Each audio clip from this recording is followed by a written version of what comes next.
administrations on development of a cargo processing model, and with AusAid in Cambodia on implementation of risk management.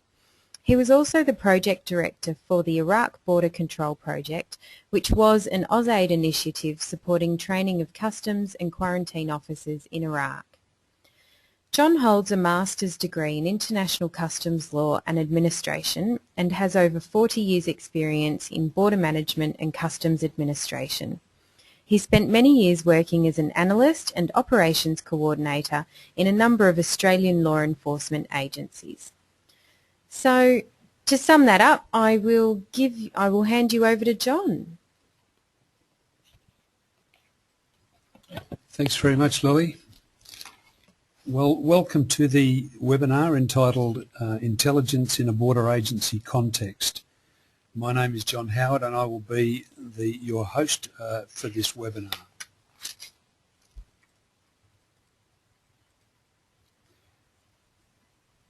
There are three broad categories of intelligence that you are likely to encounter in the border context. These categories may vary between countries, but in general, the types of information and intelligence you are likely to encounter will fall into one of these: national security, criminal, or border specific. Intelligence-driven, risk-based approach. I'm sure you have all heard this from someone in the recent past.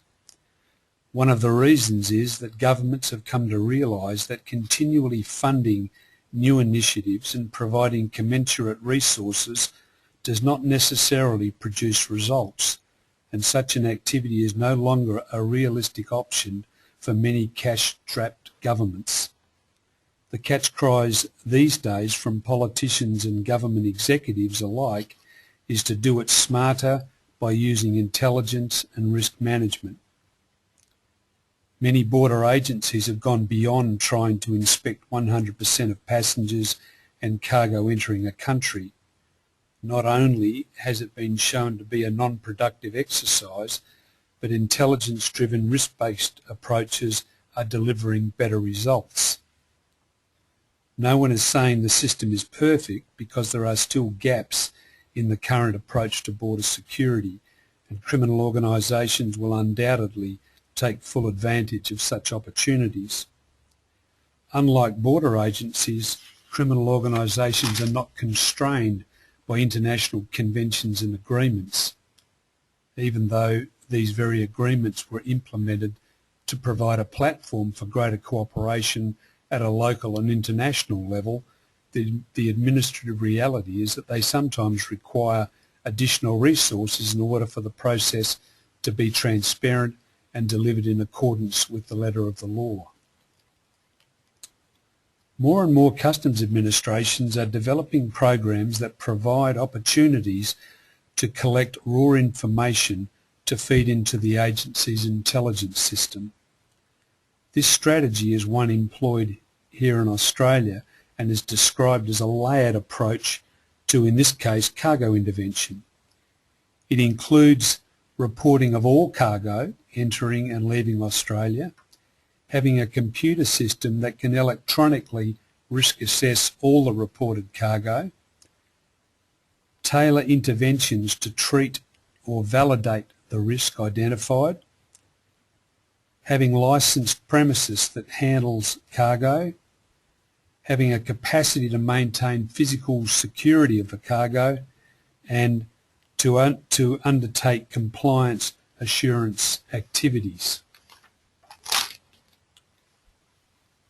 In the passenger environment, there is an increasing number of countries that have implemented what are known as advanced passenger information systems to screen passengers for risk even before they embark for the journey.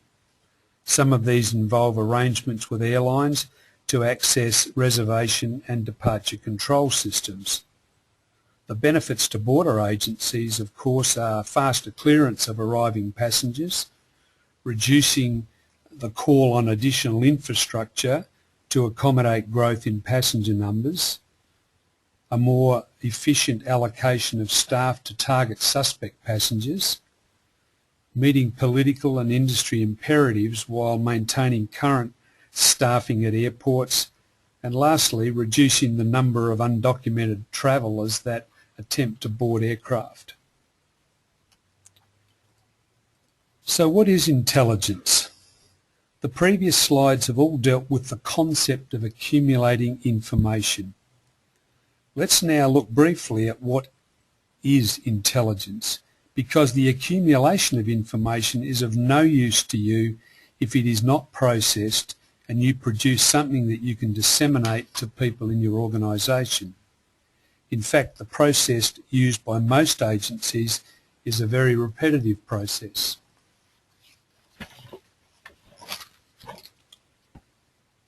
It is a process that is undertaken by trained analysts using information from a variety of different sources, and is intended to be used by agency operatives and managers to assist with decisions on where to place and how to use resources to get the best results. And finally, the intelligence product needs to be disseminated in a timely fashion to the people who request it. Many of you, if not all of you, will have seen this cycle before. It's called the intelligence cycle. Each of these boxes represents a component in the production of an intelligence product. There's no formula or checklist that accompany each of these components. Different nations use different cycles. For example, in the US, many agencies use a cycle that has 6 steps. Australia uses a 4-step sequence: direction, collection, processing and dissemination. Each agency will develop its own style and procedures for establishing the intelligence requirement, how it goes about collecting raw information, how to process it using whatever resources are available, and then finally how to actually distribute the product within the agency or to external partners or clients. The first component in the cycle is direction and coordination. Intelligence needs to be driven by a user. It serves no useful purpose if the intelligence organisation creates a product that no one wants. The user might be an executive in the border agency, an operational area within the agency, or an external partner that has identified a specific issue that requires attention. It is important that anyone initiating an intelligence task must have a very clear picture of what they want and what their expectations are. In my view, this is one of the more difficult tasks, as the expectation of the client can often be well beyond the intelligence organisation's capability, and in some cases can be totally unrealistic. Managing expectations will be a high priority for intelligence personnel when they first receive the tasking. You need to be sure that everyone clearly understands and agrees upon what is being asked for and how it will be delivered. The next step in the process is called the collection phase. Collection is simply the gathering of information from any source, covert or overt, that is focused on the purpose and undertaken in accordance with a collection plan. As shown in previous slides, agency may well have already developed programs that provide raw information for use by the agency. Sources may be internal or external to the organisation. Today there is almost an endless supply of sources, and that includes international organisations such as the World Customs Organisation, the International Chamber of Commerce, IATA, the International Migration Organisation, Interpol, and other customs administrations or border agencies. The next stage is the collation and analysis phase. This is basically where the information is crunched or analysed.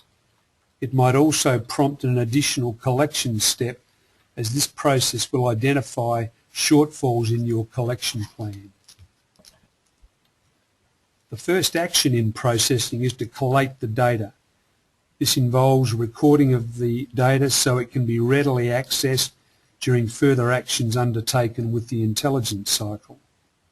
We don't have time to go into the various methodologies, but rest assured there are many pathways available to analysts to complete this task. The focal point of the intelligence process is the analysis or processing of information. It's the value-adding segment of the intelligence process. It turns information into intelligence. At this point, the production and dissemination phase, we ask ourselves, what are we producing? What format is required by the client? Does the product meet the client's requirements? These are all questions that your analyst must know as they work towards this production of the final product. The final stage involves the distribution of the product to those people who require it to support decision making and or action. Remember, the intelligence product must be actionable. To be actionable, it must be able to be disseminated to someone who can carry out that action. There are many different formats that can be used for distributing intelligence. Some of those are listed on the slide. Some border agencies that employ professional intelligence analysts will have a predetermined format for intelligence products, including the security classification for all such products. And finally, the operating environment can never be seen as static. To support the current operating environment, intelligence must change as the environment changes, or better still, the intelligence unit should foresee the changes to the operating environment and advise the appropriate work areas of the likelihood of change and the possible impact of that change on existing assessments or the work area. I now want to talk about some different types of intelligence, and basically there are three types of intelligence: strategic, operational and tactical. Strategic intelligence support the formulation of policy and high-level planning. It includes the provision of indicators and warnings, including risks to the achievement of agency objectives at the national or international level. Strategic intelligence usually relates to long-term issues, although it may relate to an immediate or short-term threat to an agency objective.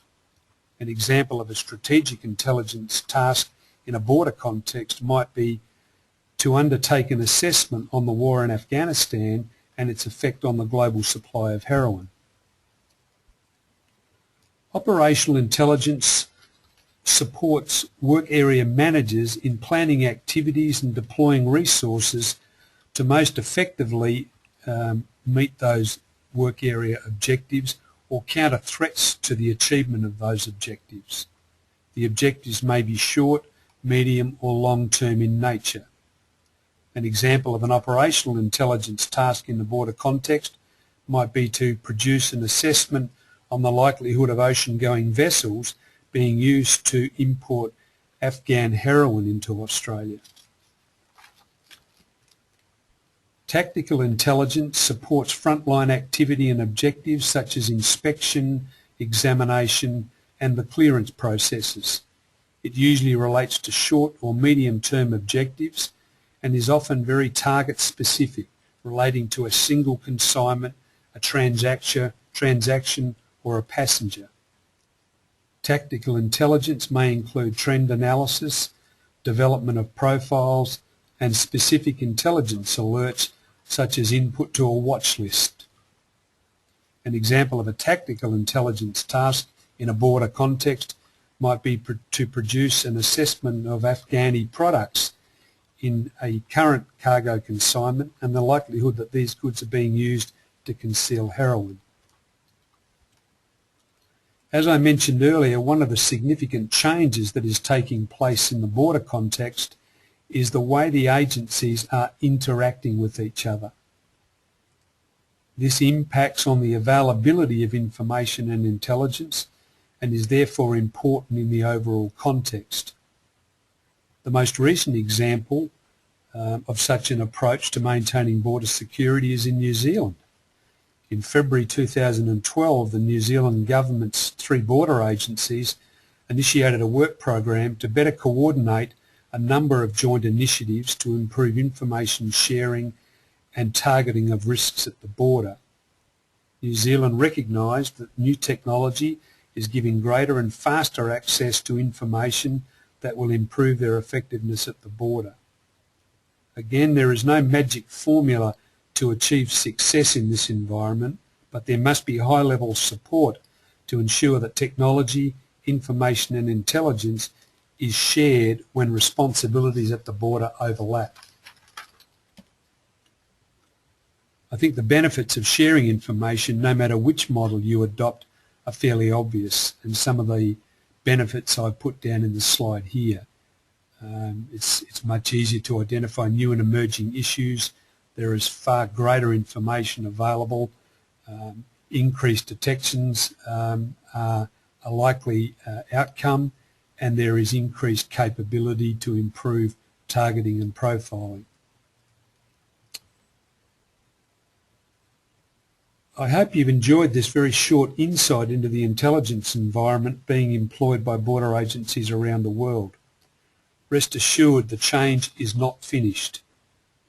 I think we will see a revolution in coming years, especially when border agencies go about harvesting rich sources of information that are now available via open sources and through a renewed global effort to develop more productive information exchange agreements.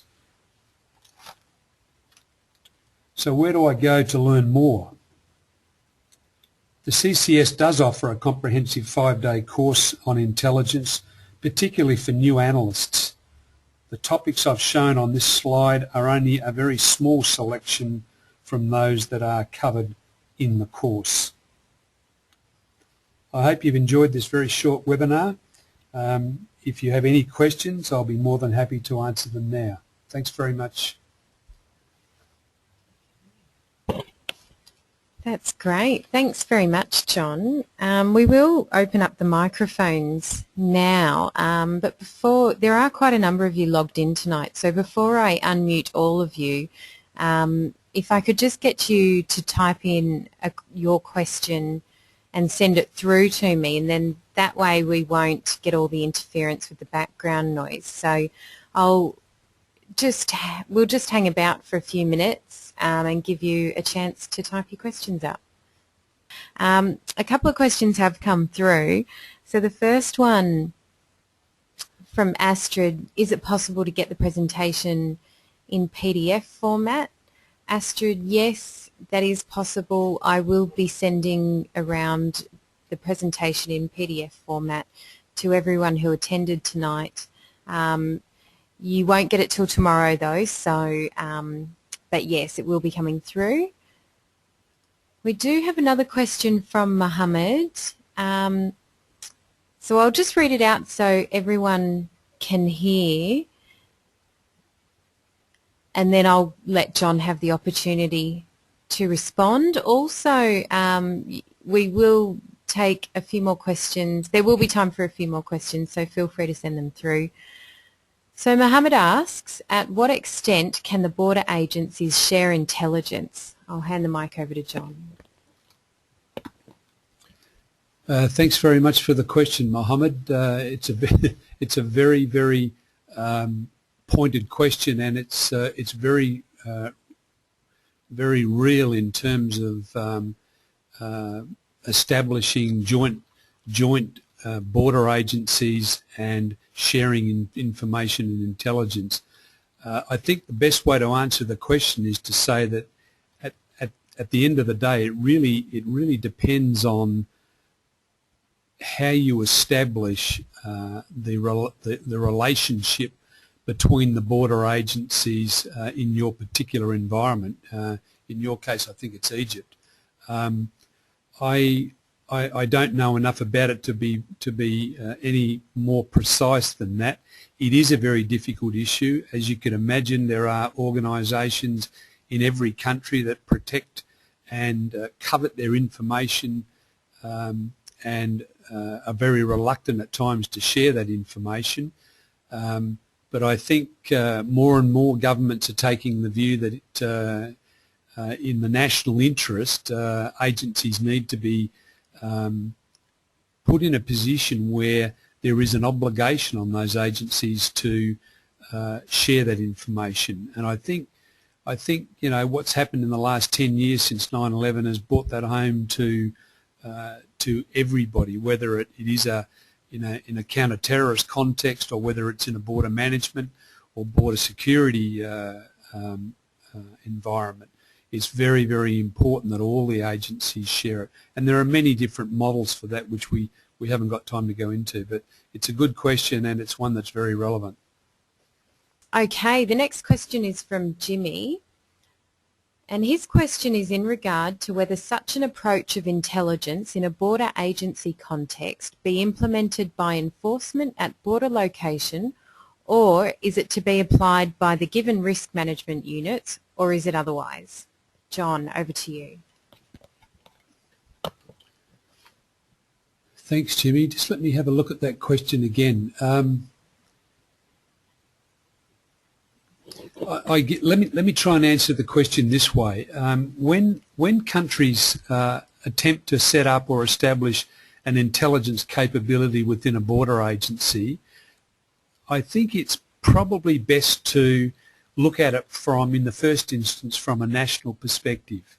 It's very important that no matter what gets done in terms of applying risk management, compliance, or an intelligence capability, these activities all need to be aligned with the objectives and the mission of the organisation that they are part of. It's pointless if you are doing something at a particular border crossing that doesn't align with what's expected of you by government and what the minister in your particular case is asking of the Director General of Customs. So I think in the first instance it's very important to establish a national approach to all of those activities. There's a whole range of initiatives and activities that you can undertake to deliver or cascade the activities that's performed at a national level down to a more operational level and what happens at a border crossing, for example. And I just don't have the time at this stage to go into that. But I think you need to look at it initially from a national level and then develop a model that takes it all the way down. If I can refer you to the World Customs Organization intelligence, there's a paper that's been written about developing an intelligence capability, and it's on the WCO's website, and it takes the view that you need to look at that in a national sense and then take it down to a divisional sense and then down to the operational sense. So if you have any trouble finding that document, please let me know and I'll arrange to send it to you. Okay, thanks, John. It looks like we have, I'll just double check that I have answered all of the questions. I think that seems to be all of the questions for the moment, so we might wrap it up there. However, I would like to remind you that if you do have any questions, please feel free to email them through to me and I'll send them on to John so that he can get back to you. Your questions are very welcome. In saying that, I'd like to thank John for a very informative presentation, and thank you to all of you who joined our free webinar this week. I hope you enjoyed it and found it useful.